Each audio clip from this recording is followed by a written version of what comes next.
السلام عليكم ورحمة الله وبركاته.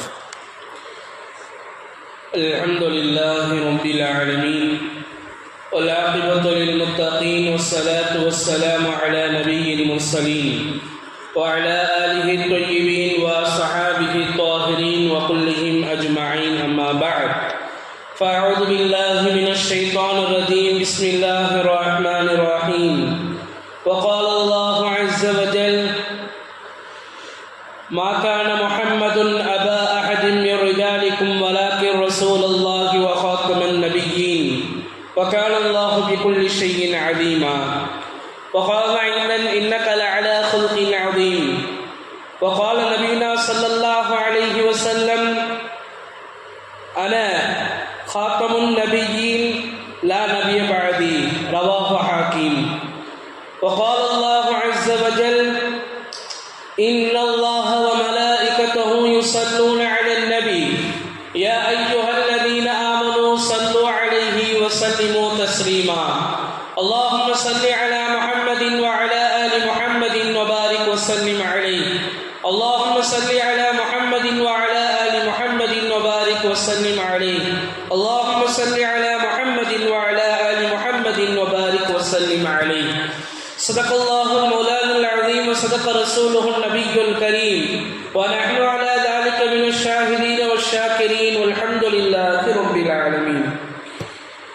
கண்ணியத்திற்கும் மிகுந்த மரியாதைக்கும் உரித்தான் அல்லாஹ்வின் நல்லடியார்களே,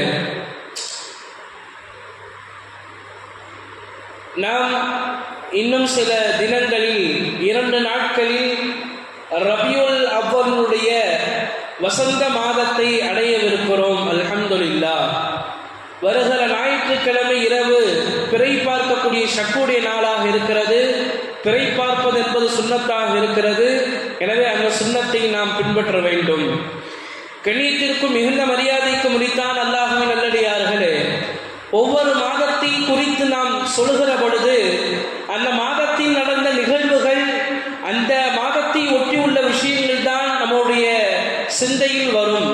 குறிப்பாக துல்ஹஜ் மாதம் என்று சொன்னால் ஹஜ்ஜினுடைய சிந்தனைகள் நமக்கு வரும். ரமலான் என்று சொன்னால் ரமலானுடைய சிந்தனைகள் நமக்கு வரும். முஹர்ரம் என்று சொன்னால் முஹர்ரமுடைய சிந்தனை, அதில் நடந்த ஹிஜ்ர் சம்பந்தப்பட்ட சிந்தனைகள் நம்முடைய சிந்தையில் எழும். அதுபோன்றுதான் ரபியுல் அவ்வல் என்ற மாதம் சொல்கிற பொழுதே நம்முடைய உள்ளத்தில், அதுவும் முஃமினுடைய உள்ளத்தில் வரக்கூடிய முதல் விஷயம் எதுவென்று சொன்னால், இந்த மாதம் இருக்கிறதே, இது நமக்கு உயிரிலும் உயிரான, உயிரிலும் மேலான கண்மணி நாயகம் ஸல்லல்லாஹு அலைஹி வஸல்லம் அவர்கள் பிறந்த மாதம் இருக்கிறதே, அது இந்த புனித ரபியுல் அவ்வல் மாதமாக இருந்து கொண்டிருக்கிறது. வரலாறு பார்க்கலாம், வரலாற்றில் நாம் பார்க்கலாம், உலகத்தில் எத்தனையோ மனிதர்கள் பிறந்தார்கள், வாழ்ந்தார்கள், மடிந்தார்கள், இறந்து போனார்கள்.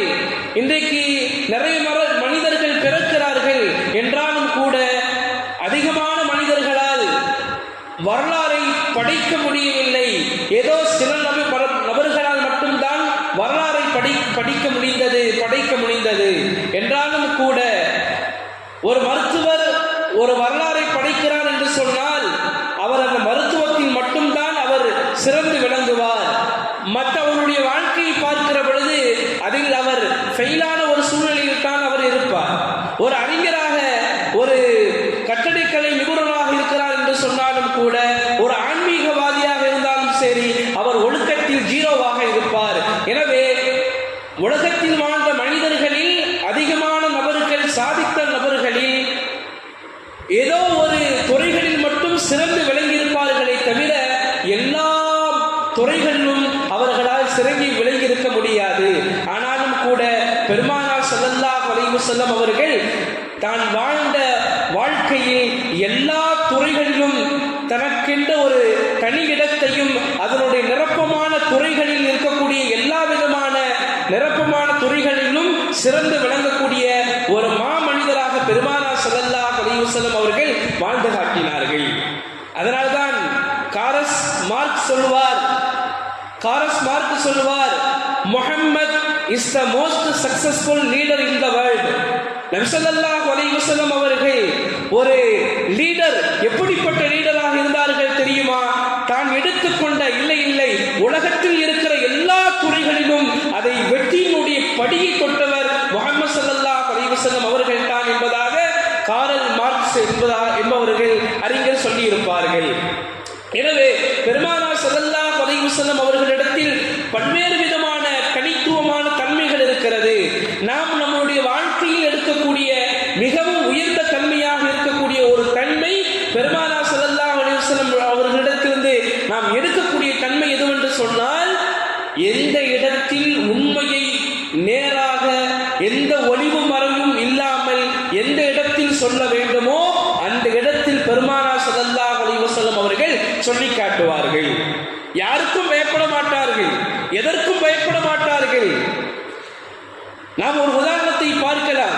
பெருமானார் ஸல்லல்லாஹு அலைஹி வஸல்லம் அவர்களுக்கு நுபுவத் கொடுக்கப்படுகிற வேளை இஸ்லாத்திற்குள் சொற்களவர்கள் மட்டும் இஸ்லாத்திற்குள் வந்திருக்கிறார்கள். அந்த நேரத்திலே நபி ஸல்லல்லாஹு அலைஹி வஸல்லம் அவர்களின் மீதும் அவர்கள் கொண்ட கொள்கையின் மீதும் வெறுப்பில் இருந்த அந்த மக்கத்து காபீர்கள் எல்லாம் பெருமானார் ஸல்லல்லாஹு அலைஹி வஸல்லம் அவர்களை பொய்யர் என்பதாகவும் பைத்தியக்காரன் என்பதாகவும் அவர் கொண்டு வந்திருக்கிற குர்ஆன் இருக்கிறதே அது ஒன்றுமில்லாத பொய் சொற்கள் என்பதாகவும் ஊர் முழுவதும் சொல்லி வந்தார்கள். என்றாலும் கூட அவருடைய செயல்கள் பலிக்கவில்லை. ஒரு கட்டத்திற்கு மேல அபூ தாலிப் இடத்திலே வந்து சொன்னார்கள், அபூ தாலிப் அவர்களே, எங்களில் சிறந்த லீடராக தலைவராக நீங்கள் இருக்கிறீர்கள். உங்களுடைய சகோதரருடைய மகன் இருக்கிறாரே அவர் எங்களுக்கு தொல்லை தருகிறார், எங்களுடைய தெய்வங்களை திட்டுகிறார், எங்களுடைய தெய்வங்களை அவர் மறுக்கிறார். எனவே அவரை நீங்கள் அமைதியாக இருக்க சொல்லுங்கள், இல்லை என்று உங்களுடைய முகத்திற்காக வேண்டித்தான் நாங்கள் அவரை பார்க்கிறோம் என்பதாக எச்சரித்துவிட்டு செல்லுவார்கள். அபூ தாலிப் அவர்களும் நளினமாக பேசி அனுப்பிவிடுவார்கள். இருந்தாலும் கூட பெருமானார் ஸல்லல்லாஹு அலைஹி வஸல்லம் அவர்கள் தான் கொண்ட கொள்கையில் எந்த விதமான பின்வாங்குதலும் இல்லாமல் உறுதியோடு எத்தி வைத்ததின் காரணத்தினால் அந்த மக்கத்து காபிர்களால் நிலை கொள்ளைய முடியவில்லை. மீண்டும் ஒன்று சொன்னார்கள் அபூ தாலிப் இடத்திலே, நாங்கள் ஏற்கனவே முன்னமே ஒரு தடவை நாங்கள் உங்களிடத்தில் எச்சரித்திருந்தோம், உங்களுடைய சகோதரனுடைய மகனை நீங்கள் அமைதியாக இருக்க சொல்லுங்கள், இல்லை என்று சொன்னால் உங்களின் மீது நாங்கள் போர் தொடுப்போம் என்பதாக சொல்லிவிட்டு எச்சரித்து விட்டு செல்கிற பொழுது அபூ தாலிப் இப்பொழுது பெருமானார் ஸல்லல்லாஹு அலைஹி வஸல்லம் இடத்திலே வருவார். வந்து சொல்லுவார்கள், என்னுடைய சகோதரனுடைய மகனே, இந்த மாதிரி மக்கத்து காபிர்கள் எல்லாம் சொல்றாங்க, உன்னுடைய வேலையை கொஞ்சம் பின்வாங்கலாம் இல்லையா, இதிலிருந்து நீ கொஞ்சம் தவிர்த்து கொள்ளலாம் இல்லையா என்பதாக சொல்லுகிற பொழுது பெருமானார் ஸல்லல்லாஹு அலைஹி வஸல்லம் அவர்களுடைய உறுதிப்பாட்டை நாம் இங்கு பார்க்க வேண்டும். உண்மையை யாருக்கும் பயப்படாமல் எல்லா இடங்களிலேயும் எதிர்த்து சொல்ல வேண்டும் என்பதில் பெருமானார் ஸல்லல்லாஹு அலைஹி வஸல்லம் அவர்கள் சொன்னார்கள், யா அம்மி யா அம்மி வல்லாஹி லவ் வதஉ ஷம்ஸ ஃபீ யமீனி வல் கமர ஃபீ யஸாரி, என்னுடைய சிறிய தந்தையே, வல்லாஹி அல்லாஹ்வின் மீது சத்தியமாக, லவ் வதஉ ஷம்ஸ, ஒரு கையில் வலது கையில் சூரியனையும் இடது கையில் சந்திரனையும் அவர்கள் வைத்தாலும் கூட, அலா அன் அதுருக்க ஹாதிஹில் அம்ர, இந்த விஷயத்தை நான் என்ன செய்ய மாட்டேன், விடமாட்டேன், ஹத்தா யதுஹரஹுல்லாஹ், அல்லாஹ் இந்த மார்க்கத்தை வெளியாக்கும் வரைக்கும், அவ் அஹ்லக ஃபீஹி மா தரக்துஹு, அல்லது என்னை அவர்கள் கொன்றாலும் சரி நான் கொண்ட கொள்கையை என்றைக்கும் பின்வாங்க மாட்டேன், இதை நான் சொல்லியே ஆவேன் என்பதாக பெருமானார் ஸல்லல்லாஹு அலைஹி வஸல்லம் அவர்கள் அந்த இடத்திலே சொல்லி காட்டி சென்றார்கள். உடனே அபூ தாலிப் அவர்கள் சொன்னார்கள், என்னுடைய சிறிய தந்தையும் என்னுடைய சகோதரனின் மகனே, நான் அப்படி சொல்லவில்லை, நீ உனக்கு பிரியப்பட்ட முறைகளில் எந்த வேலை வேண்டுமானாலும் செய், நுபுவத்தை நீ எத்தி வை, உனக்கு உறுதுணையாக நான் இருப்பேன் என்பதாக அந்த இடத்தில் சிறிய தந்தை அவர்கள் சொல்லி காட்டினார்கள். இதிலிருந்து நாம் விளங்க வேண்டிய விஷயம், நாம் சொல்லக்கூடிய விஷயம், நமக்கு முன்னால் ஒரு தீங்கு ஒன்று நடக்கிறது, உண்மைக்கு மாற்றம் ஒன்று நடக்கிறது என்று சொன்னால் அதை சொல்வதில் நாங்கள் தயங்கக்கூடாது என்பதுதான் நபி ஸல்லல்லாஹு அலைஹி வஸல்லம் அவர்களில் இருக்கக்கூடிய தனித்தன்மையாக இருக்கிறது. மேலான பெரியார்களே, சகோதரர்களே, பெருமானார் ஸல்லல்லாஹு அலைஹி வஸல்லம் அவர்களை பற்றி நாம் எவ்வளவு தெரிந்து வைத்திருக்கிறோம்? நாம் எவ்வளவு தெரிந்து வைத்திருக்கிறோம்? ஏஐயை பற்றி நாம தெரிந்து வச்சிருக்கிறோம், அது என்னென்ன வேலை செய்யும். போனை பற்றி நாம தெரிந்து வச்சிருக்கோம், இது எப்படிப்பட்ட மாடல். கட்டிடத்தை பற்றி நாம தெரிந்து வச்சிருக்கிறோம், நெல்களை பற்றி, இடங்களை பற்றி நாம் தெரிஞ்சு வச்சிருக்கிறோம், மரங்களை பற்றி நாம் தெரிஞ்சு வச்சிருக்கிறோம். எதெல்லாம் தெரிந்து கொள்ளக்கூடாதோ அத்தனையும் நாங்கள் எல்லாத்திலையும் PhD முடித்திருக்கிறோம். ஆனால் பெருமானார் ஸல்லல்லாஹு அலைஹி வஸல்லம் அவர்களில் நாம் PhD முடிச்சிருக்கிறோமா? அவர்களை பற்றி நமக்கு என்ன தெரியும்? நபி ஸல்லல்லாஹு அலைஹி வஸல்லம் எப்படிப்பட்டவர்கள்? அவர்கள் மனிதரில் புனிதராக பெருமானார் ஸல்லல்லாஹு அலைஹி வஸல்லம் அவர்கள் வாழ்ந்தார்கள். நாங்கள் நபி ஸல்லல்லாஹு அலைஹி வஸல்லம் அவர்களை பற்றியும் நாங்கள் தெரிந்து வைக்க வேண்டும். நபி ஸல்லல்லாஹு அலைஹி வஸல்லம் இடத்திலே அபூ ஹுரைரா ரலியல்லாஹு தஆலா அவர்கள் கேட்பார்கள், யா ரசூலல்லாஹ், உங்களுடைய நுபுவத் எப்பொழுது தரித்தது? அதாவது அல்லாஹ் உங்களுக்கு எப்பொழுது நுபுவத்தை கொடுத்தான் என்பதாக சொல்லுகிற பொழுது நபி ஸல்லல்லாஹு அலைஹி வஸல்லம் சொன்னார்கள், ஆதம் அலைஹிஸ்ஸலாத்து வஸ்ஸலாம் அவர்கள் உடம்பும் உயிரும் ஒன்றோடு ஒன்று கலக்கிற வேலைக்கு முன்னால் அல்லாஹ் எனக்கு நுபுவத்தை கொடுத்து விட்டான். அதாவது மனிதன் படைக்கப்படுவதற்கு முன்பதாகவே பெருமானார் ஸல்லல்லாஹு அலைஹி வஸல்லம் அவர்களை அல்லாஹ் படைத்து விட்டான் என்பதாக நபி ஸல்லல்லாஹு அலைஹி வஸல்லம் அவர்கள் சொல்லி காட்டினார்கள். இரண்டாவது தனித்தன்மையை பார்ப்போமேயானால், அவருடைய பாட்டனார் அப்துல் முத்தலிப் அவர்கள் முஹம்மது என்ற பெயரை இடுகிறார்கள். அப்பொழுது மக்கத்து காஃபிர்கள் எல்லாம் அரபியில் பண்டிட்டெல்லாம் இருந்தார்கள். அரபியில் புலம் வாய்ந்தவர்கள், நன்றாக அரபி பேசுபவர்கள், கவிதையிலேயே சண்டை போடுபவர்கள். எப்படி சண்டை போட்டார்கள் என்று சொன்னால், காபத்துல்லாவில் ஒரு கவிதையை எழுதி தொங்க விடுவார்கள். அதற்கு மறுப்பாக இன்னொரு கவிதை வருகிற பொழுது அந்த கவிதை போய்விடும். இப்படியாக கவிதைகளில் போட்டிகள் வைத்த நபர்கள் எல்லாம் அங்கு வாழ்ந்தார்கள். ஆனாலும் கூட அவர்களுக்கெல்லாம் தெரியாத, வைக்காத பெயரை அல்லாஹ் முஹம்மது ஸல்லல்லாஹு அலைஹி வஸல்லம் அவர்களுக்கு வைத்தான். இது அவர்களுடைய இரண்டாவது தனி சிறப்பு. அதற்கு முன்னால் முகம்மதுகள் இல்லை. நபி ஸல்லல்லாஹு அலைஹி வஸல்லம் அவர்களுக்கு தான் முதலாவதாக முஹம்மது என்ற பெயரை வைக்கப்படுகிறது. மூன்றாவது, நபி ஸல்லல்லாஹு அலைஹி வஸல்லமுடைய சிறப்பு என்னவென்று சொன்னால், எல்லா நபிமார்களும் பிறந்தவர்களுக்கு பிறகு அவர்கள் போற்றப்பட்டார்கள். அதாவது ஈசா அலைஹிஸ்ஸலாத்து வஸ்ஸலாம் அவர்கள் பிறந்ததற்கு பிறகு அல்லாஹ் அவர்களை பேச வைக்கிறான். அதாவது மூசா அலைஹிஸ்ஸலாத்து வஸ்ஸலாம் அவர்கள் பிறந்ததற்கு பிறகு அல்லாஹ் அவர்களை போற்ற வைக்கிறான். ஆனால் பெருமானார் ஸல்லல்லாஹு அலைஹி வஸல்லம் அவர்களை மட்டும் அல்லாஹ் ஆலமே அருவாகலே எல்லா நபிமார்களையும் கூட்டி சொன்னான், நீங்கள் முஹம்மதுவை ஏற்றுக்கொள்கிறீர்களா? அவர்களுக்கு நீங்கள் உதவி செய்வீர்களா? எல்லா நபிமார்களும் சொன்னார்கள், யா அல்லாஹ், முஹம்மதுவை ஸல்லல்லாஹு அலைஹி வஸல்லம் அவர்களை நாங்கள் ஏற்றுக்கொள்கிறோம். அவர்களுக்கு உறுதுணையாக ஒத்தாசையாக நாங்கள் இருப்போம் என்பதாக நாங்கள் உறுதியளிக்கிறோம் என்பதாக நபிமார்கள் எல்லாம் ஆழமே அருவாகலே சொன்னார்கள்.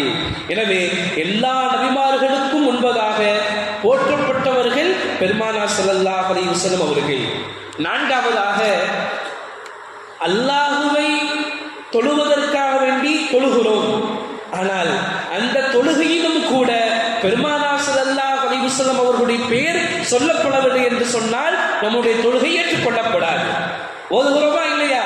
அத்தஹியாத்து லில்லாஹி அஸ்ஸலாமு அலைக்க அய்யுஹன் நபியு வ ரஹ்மத்துல்லாஹி வ பரகாத்துஹு. இமாம்கள் எழுதுவார்கள், பெருமானார் ஸல்லல்லாஹு அலைஹி வஸல்லம் அவர்களை நம்மளுடைய கற்பனையில் முன்னால் கொண்டு வந்து நாம் அவர்களுக்கு ஷஹாதத் சொல்வது, யா ரசூலல்லாஹ், உங்களை நாங்கள் ஷஹாதத் சொல்கிறோம், சாட்சி சொல்கிறோம், நீங்கள் தான் நபி என்பதாக நம்முடைய கற்பனைக்கு முன்னாடி கொண்டு வரணும். எதுல? தொழுகையில. தொழுகை என்பது அல்லாஹ்வுக்கு மட்டும். ஆனால் அன்னலாரும் அந்த தொழுகையிலே சேர்ந்து கொள்கிறார்கள். இதுதான் மனிதர்களில் விட சிறந்தவர்கள் தனி சிறப்பு அல்லாஹ் நபி ஸல்லல்லாஹு அலைஹி வஸல்லம் அவர்களுக்கு கொடுத்தான். ஐந்தாவதாக, பாங்கு. இமாமத்தை விட பாங்கு சொல்வது மிக சிறப்பானது. பின்னர் ஏன் நபி ஸல்லல்லாஹு அலைஹி வஸல்லம் அவர்கள் பாங்கு சொல்லவில்லை என்று சொன்னால், நபி ஸல்லல்லாஹு அலைஹி வஸல்லம் அவர்கள் ஹய்யாலஸ் ஸலா ஹய்யாலல் ஃபலா கூப்பிட்டா எல்லா மனிதர்களும் வரணும். வரலன்னு சொன்னா அவர்களின் மீது குற்றம் ஏற்படும். அதன் காரணத்தினால் பெருமானார் ஸல்லல்லாஹு அலைஹி வஸல்லம் அவர்கள் பாங்கு சொல்லல. ஹஜ்ரத் அபூ சயீத் ரலியல்லாஹு தஆலா அவங்க தொழுது கொண்டிருந்தாங்க. தொழுது கொண்டிருக்கும் பொழுது நபி ஸல்லல்லாஹு அலைஹி வஸல்லம் சயீதுன்னு கூப்பிடுறாங்க. அவர் போகல. தொழுதுட்டு தான் போறாங்க. கேட்குறாங்க, நாயகம் ஸல்லல்லாஹு அலைஹி வஸல்லம், ஏப்பா உன்னை கூப்பிட்டோன்னு வரல? அந்த சஹாபி சொன்னாங்க, யார சொல்ல, நான் தொழுதுகிட்டு இருந்தேன். அப்போ நபி ஸல்லல்லாஹு அலைஹி வஸல்லம் சொன்னாங்க, அல்லாஹ் குர்ஆன்ல ஒரு ஆயத்தை சொல்றான், உங்களுடைய நபியோ அல்லாஹ்வோ உங்களை கூப்பிட்டால் இதா தஅக்கும் உங்களை அவர்கள் கூப்பிட்டால் நீங்கள் அவர்களுக்கு பதில் அளியுங்கள்.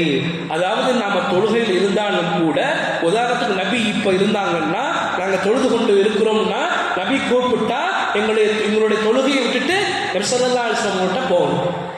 அதான் உண்மை முஸ்லீம், குர்ஆன் அதைத்தான் சொல்கிறது.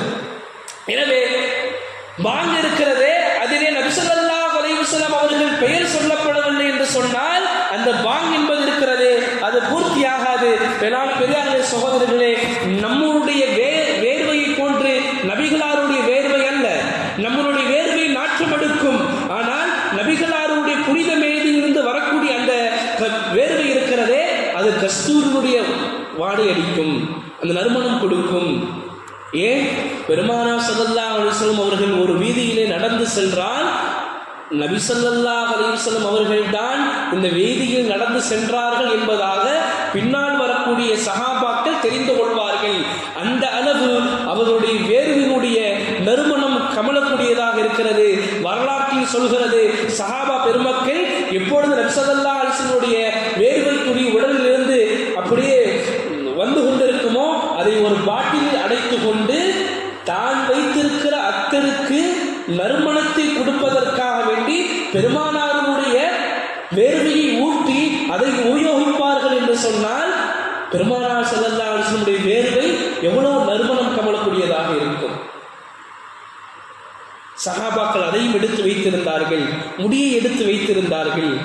ஹஜ்ரத் அனஸ் ரலியல்லாஹு தஆலா அவர்கள் முடியை எடுத்து வைத்திருந்தார்கள். என்னை கஃன் செய்கிற பொழுது அதை வைத்து என்னை நீங்கள் கஃன் செய்யுங்கள் என்பதாக சொன்னார்கள். இப்படியாக நபி ஸல்லல்லாஹு அலைஹி வஸல்லம் அவர்கள் நமக்கு சாதாரண மனிதர்களை போன்றல்ல, அவர்கள் தனி சிறப்புடையவர்கள். நபி ஸல்லல்லாஹு அலைஹி வஸல்லம் அவர்களுக்கு மிஸ்வாக் என்பது ஃபர்து, வித்ர் தொழுகை என்பது ஃபர்து, உல்ஹியா கொடுப்பது என்பது ஃபர்து, ஃபஜ்ருடைய முன்சுன்னத் என்பது ஃபர்து, தஹஜ்ஜத் தொழுவது என்பது ஃபர்து. இன்னும் சொல்ல போனால் நாமெல்லாம் உட்கார்ந்து தொழுதால் நமக்கு பாதி நன்மை தான் கிடைக்கும். ஆனால் நபி ஸல்லல்லாஹு அலைஹி வஸல்லம் உட்கார்ந்து தொழுதா அவங்களுக்கு முழு நன்மையும் கிடைக்கும். இன்னொரு சிறப்பு சொல்வதானால், நாம் தூங்கி தொழுவதற்கு வந்தால் ஒழு செய்ய வேண்டும் அவசியம். ஆனால் பெருமானார் ஸல்லல்லாஹு அலைஹி வஸல்லம் அவர்கள் ஒழு செய்ய வேண்டிய அவசியம் இல்லை. காரணம் என்ன தெரியுமா? நமக்கு கண்ணும் உள்ளமும் தூங்கும். ஆனால் பெருமானார் ஸல்லல்லாஹு அலைஹி வஸல்லம் அவர்களுக்கு கண்ணு மட்டும்தான் தூங்கும், கல்பு தூங்காது. கல்பு தூங்காது, எந்நேரம் உம்மத்தினுடைய ஃபிக்ரிலேயே இருக்கும். அதேபோல் நம்முடைய கண்ணை போன்றல்ல பெருமானார் ஸல்லல்லாஹு அலைஹி வஸல்லம் கண். சொன்னார்கள் பெருமானார் ஸல்லல்லாஹு அலைஹி வஸல்லம் அவர்கள், நீங்கள் தொழுகையில் சரியாக நில்லுங்கள், நேராக நில்லுங்கள். நான் எப்படி முன்னே பார்க்கிறேனோ, முன்னால் பார்க்கிறேனோ, அதே போன்றுதான் நான் பின்னாலும் பார்க்கிறேன். நீங்கள் பின்னால் என்ன செய்தாலும் எனக்கு தெரியும். அதோடு மட்டுமல்லாமல் நபி ஸல்லல்லாஹு அலைஹி வஸல்லம் அவர்கள் வானத்துக்கு மேலேயும் பார்ப்பார்கள், பூமிக்கு கீழேயும் பார்ப்பார்கள். பல ஹதீஸ்கள் வருகிறது, வானத்தின் கதவுகள் திறக்கப்படுகிறது, நான் பார்க்கிறேன் என்பதாக பெருமானார் ஸல்லல்லாஹு அலைஹி வஸல்லம் சொன்னார்கள். ஒரு இடத்திற்கு போகும் பொழுது கபரிலே வேதனை நடக்கிறது என்பதாக பெருமானார் ஸல்லல்லாஹு அலைஹி வஸல்லம் அவர்கள் சொன்னார்கள். நம்முடைய கண்ணை போன்றல்ல பெருமானார் ஸல்லல்லாஹு அலைஹி வஸல்லம் கண். நமக்கு கண்ணு இருட்டில் போனா பாதை தெரியாது, பள்ளமா மேடாம் தெரியாது, கல்லா முள்ளான் தெரியாது. ஆனால் நபி ஸல்லல்லாஹு அலைஹி வஸல்லம் அவர்கள் இருளும் அவர்களுக்கு கண் தெரியும், ரொம்ப பிரகாசமா இருக்கு, நம்மால அதை பார்க்க முடியாது. நபி ஸல்லல்லாஹு அலைஹி வஸல்லம் அவர்களால் அதையும் பார்க்க முடியும். ஏன்? அல்லாஹ்வை சந்தித்து வந்தார்கள் பெருமானார் ஸல்லல்லாஹு அலைஹி வஸல்லம். அப்ப நம்முடைய கண்ணை போன்றா? ஒரு தடவை ஜிப்ரீல் அலைஹிஸ்ஸலாத்து வஸ்ஸலாம் வந்து ஆயிஷா அம்மாவுக்கு சலாம் சொல்றாங்க. நபி சொன்னாங்க, ஆயிஷாவே ரலியல்லாஹு தஆலா அன்ஹா, உங்களுக்கு ஜிப்ரீல் அலைஹிஸ்ஸலாத்து வஸ்ஸலாம் உங்க சலாம் சொல்றாங்க. உடனே ஆயிஷா அம்மாவும் பதில் சலாம் சொல்றாங்க, யார் ரசூலல்லாஹ், ஜிப்ரீல் உங்க கண்ணுக்கு தெரியுறாங்களா? ஆமா.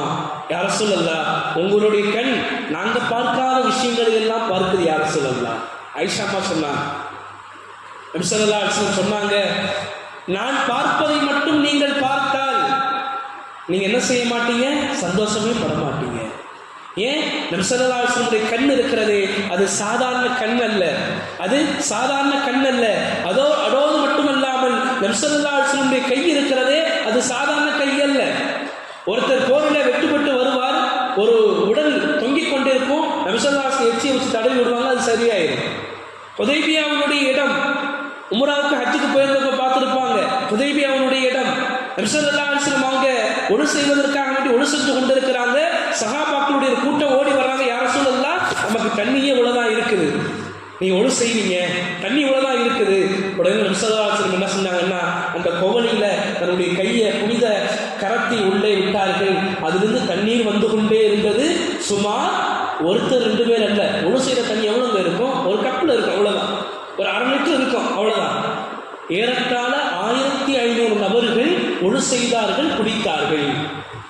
அப்போ பெருமானா ஸல்லல்லாஹு இன்னும் சொல்லுவார்கள், ஜம்சம் தண்ணீர் சிறந்ததா பெருமானா ஸல்லல்லாஹு அலைஹி வஸல்லம் அவருடைய கையினால் வந்த அந்த முஅஜிஸாவான தண்ணீர் சிறந்ததா என்பதாக இமாம்களுக்குள் கருத்து வேறுபாடுகள் ஏற்படும். எனவே நம்முடைய கையை போன்றல்ல பெருமானா ஸல்லல்லாஹு அலைஹி வஸல்லம் கை, நம்முடைய நாவை போன்றல்ல பெருமானா ஸல்லல்லாஹு அலைஹி வஸல்லம் நாவு. நம்முடைய நாவு இனிப்பை சொல்லும், கசப்பை சொல்லும், புளிப்பை சொல்லும், உப்பை சொல்லும், துவர்ப்பை சொல்லும். ஆனால் பெருமானா ஸல்லல்லாஹு அலைஹி வஸல்லம் நாவு ஹராம் ஹலாலை சொல்லும். ஒரு போருக்கு போயிட்டு பெருமானா ஸல்லல்லாஹு அலைஹி வஸல்லம் அவங்க வருவாங்க கைபர்ல இருந்து. அங்கே யூதர்கள் சாப்பாடு கொடுப்பாங்க. அந்த கறி இருக்கிறதே அதில் விஷம் இருக்கும். நபி ஸல்லல்லாஹு அலைஹி வஸல்லம் வச்சுட்டு எடுத்துட்டு கூப்பிடுவாங்க, யூதர்களை கூப்பிட்டு கேட்பாங்க, நான் உங்கள்கிட்ட சில விஷயங்கள் கேட்குற, உண்மை சொல்லுவீங்களா? சொல்லுவோம். உங்களுடைய அத்தாவுடைய பேர் என்ன? வேற பேரை மாற்றி சொன்னாங்க.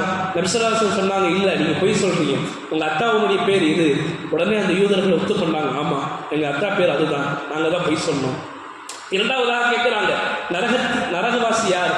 உடனே அவங்க சொன்னாங்க, நாங்கள் எதில் பொய் சொன்னாலும் உங்களுக்கு தெரிஞ்சிடும், ஏன்னா முன்னாடி உள்ள விஷயத்தையும் நாங்கள் பார்த்துட்டோம், எனவே நாங்கள் தான் நரகத்தில் இருப்போம், ஆனால் கொஞ்ச நாள் இருப்போம், எங்களுக்காக நீங்கள் இருப்பீங்கன்னு சொல்லிட்டாங்க. நபி ஸல்லல்லாஹு அலைஹி வஸல்லம் சொன்னாங்க, உங்களுக்கு நாசம் உண்டாகட்டும், உங்களுக்கு நாசம் உண்டாகட்டும். மூன்றாவதாக கேட்டாங்க, இந்த கரியில விஷம் தோய்க்கப்பட்டிருக்கிறதா? விஷம் சேர்த்திருக்கிறீங்களா? ஆம், நாங்கள் சேர்த்திருக்கிறோம். ஒன்று, நீங்கள் அல்லாஹ்வுடைய தூதராக இருந்தால் உங்களுக்கு ஒன்றும் ஆகாது. அப்படி இன்னொன்று சொன்னா அல்லாஹ்வுடைய தூதர் சொல்லக்கூடிய ஒருத்தர் மௌத்தா போயிடுவாரு, அதற்காக வேண்டி நாங்கள் வைத்தோம் என்பதாக சொன்னார்கள். இங்கே இன்னொரு விஷயத்தையும் நாங்கள் கவனத்தில் கொள்ள வேண்டும். நம்முடைய நபிக்கே இவர்கள் விஷம் கொடுத்திருக்கிறார்கள். யூதர்கள் நம்முடைய நபிக்கே விஷம் கொடுக்கும் பொழுது அப்பாவி முஸ்லிம்களை கொண்டொழிக்க மாட்டார்கள் என்பதில் என்ன சந்தேகம் இருக்கிறது? எனவே நம்முடைய நாவை போன்றல்ல நபி ஸல்லல்லாஹு அலைஹி வஸல்லம் நாவு, அது ஹராம் ஹலாலை பேணும். நம்முடைய நாவு ஹராம் ஹலாலை பேணுகிறதா? அதிலும் நாங்கள் கவனம் வைக்க வேண்டும். மேலும் அல்லாஹ் ஜல்ல ஷானஹு தஆலா இன்னும் நிறைய சிறப்புகளை கொடுத்திருந்தான். அதில் ஒன்று, நபி ஸல்லல்லாஹு அலைஹி வஸல்லம் அவர்கள் பேசுகிற பொழுது ஒரு வார்த்தை தான் சொல்லுவாங்க, ஆனால் அதில் நிறைய அர்த்தங்கள் இருக்கும். இரண்டாவதாக, எதிரிகள் 1 மாத தொலைவில் இருந்தாலும் அவர்களுடைய உள்ளத்தில் அல்லாஹ் தஆலா பயத்தை போட்டு நபி ஸல்லல்லாஹு அலைஹி வஸல்லம் அவங்களுடைய படையை அல்லாஹ் வெற்றி கொடுப்பான். மூன்றாவதாக, முழு உலகமும் இந்த உம்மத்திற்கு சுத்தமான இடம். முழு உலகத்திலையும் நாம் என்ன செய்யலாம்? ஒன்று செய்யலாம். அதே போல கனிமத்தினுடைய பொருட்கள் இந்த உம்மத்துக்கு ஹலால். ஏன்? முன்னாடி உள்ள சமுதாயத்தில் போர் செய்வாங்க, கனிமத்து கிடைக்கும், பாறையில் வைப்பாங்க, வானத்திலிருந்து ஒரு நெருப்பு வந்து அதை எரிச்சிரும், அவங்களுக்கு அது கிடைக்காது. நபி ஸல்லல்லாஹு அலைஹி வஸல்லம் சொன்னாங்க, மற்ற சமுதாயத்தை விட அல்லாஹ் தஆலா எதிரே எனக்கு சிறப்பை கொடுத்தா என்ன தெரியுமா? கனிமத்தினுடைய பொருட்களை நாம் வைத்துக் கொள்ளலாம், கனிமத்தினுடைய பொருட்களை நாங்கள் வைத்துக் கொள்ளலாம் என்பதாக நபி ஸல்லல்லாஹு அலைஹி வஸல்லம் அவர்கள் சொல்லி காட்டினார்கள். அதோடு மட்டுமல்லாமல் நபி ஸல்லல்லாஹு அலைஹி வஸல்லம் அவர்கள் சொன்னார்கள், ஹதீஸிலே பார்க்கிறோம், ஷைத்தான் சில தடவைகள் அழுதான். ஒன்று, அவனை அல்லாஹ் தஆலா சபிக்கும் பொழுது. 2, சொர்க்கத்திலிருந்து வெளியாக்கும் பொழுது. 3, சூரத்துல் ஃபாத்திஹா அருளப்படுகிற பொழுது. 4, நபி ஸல்லல்லாஹு அலைஹி வஸல்லம் அவர்கள் பிறந்த பொழுது. நாம பிறந்தப்ப ஷைத்தான் அழுவானா? நம்மளை தான் அழுக வைப்பான். அதனாலதான் குழந்தை பிறகுதுன்னா ஏன் அழுகுது தெரியுமா? நாம நினைப்போம் குழந்தை அழுகுது ஆரோக்கியமா இருக்கு, நாம நினைப்போம். ஆரோக்கியமா இருக்கிறது அர்த்தம் அல்ல அது. மாறாக ஷைத்தானுடைய தூண்டுதல் அதிலே இருக்கிறது. சில மனிதர்களை ஷைத்தான் தீண்டல. அதுல யாருன்னா ஈசா அலைஹிஸ்ஸலாத்து வஸ்ஸலாம், அவருடைய தாயார் மரியம் அலைஹிஸ்ஸலாத்து வஸ்ஸலாம், நபி ஸல்லல்லாஹு அலைஹி வஸல்லம் அவர்கள். இவங்க 3 பேரை தான் என்ன செய்யல? ஷைத்தான் தீண்டல. மற்ற எல்லா நபர்களையும் ஷைத்தான் தீண்டினார். அதோடு மட்டுமல்லாமல் நபி ஸல்லல்லாஹு அலைஹி வஸல்லம் அவர்கள் கத்னா செய்யப்பட்டு பிறந்தார்கள். தலையில் எண்ணெய் இருந்தவாறு பிறந்தார்கள். கலிமா ஷஹாதத் சொன்னவாறு நபி ஸல்லல்லாஹு அலைஹி வஸல்லம் அவர்கள் பிறந்தார்கள். நபி ஸல்லல்லாஹு அலைஹி வஸல்லம் பிறப்பின் போது உலகத்திலே பல்வேறு விதமான மாற்றங்கள் ஏற்பட்டது. அப்பொழுது ஷைத்தான்கள் எல்லாம் சொன்னார்கள், உலகத்தில் ஏதோ மாற்றங்கள் ஏற்படுகிறது. யூதர்களுக்கும் கூட தெரிந்திருந்தது. அதாவது, உங்களுடைய கூட்டத்தில் ஒருவர் பிறந்திருக்கிறாரா? ஆமான்னு சொன்னாங்க. காரணம் என்ன? எங்களுடைய நூலில் எழுதியிருக்கு, இந்த நேரத்தில் இந்த விஷயங்கள் ஏற்பட்டதுன்னு சொன்னால் அப்போ அப்போ கடைசி தூதர் பிறந்திருக்கிறார். எனவே நம்முடைய நாயகம் ஸல்லல்லாஹு அலைஹி வஸல்லம் அவர்கள் இருக்கிறார்களே, அவர்களே ஒரு சிறப்பு தான். அவருடைய பெயரும் சிறப்பு தான், அவர்கள் பிறந்த மாதமும் சிறப்பு தான், அவர்கள் கொண்டு வந்த குர்ஆனும் சிறப்பு தான். இன்னும் சொல்ல போனால் அவருடைய சமுதாயமாகிய நாங்களும் சிறப்பு தான். அல்லாஹ் ஜல்ல ஷானஹு தஆலா நபி ஸல்லல்லாஹு அலைஹி வஸல்லம் அவர்களை கொண்டு நம்மை சிறப்பாக்கியதை போல நம்முடைய வாழ்க்கை அல்லாஹ் தஆலா சிறப்பாக்குவானாக. அதோடு மட்டுமல்லாமல் பெருமானார் ஸல்லல்லாஹு அலைஹி வஸல்லம் அவர்களுடைய ஷஃபாத் கிடைப்பதற்கு அல்லாஹ் தௌஃபீக் செய்வானாக. மேலும் எங்களுடைய உயிரை விட மேலாக பெருமானார் ஸல்லல்லாஹு அலைஹி வஸல்லம் அவர்களை நேசிக்கக்கூடிய பாக்கியத்தை நமக்கும் நம்முடைய குடும்பத்தார்களுக்கும் அல்லாஹ் தந்தல் புரிவானாக. ஆமீன். வாஹிர்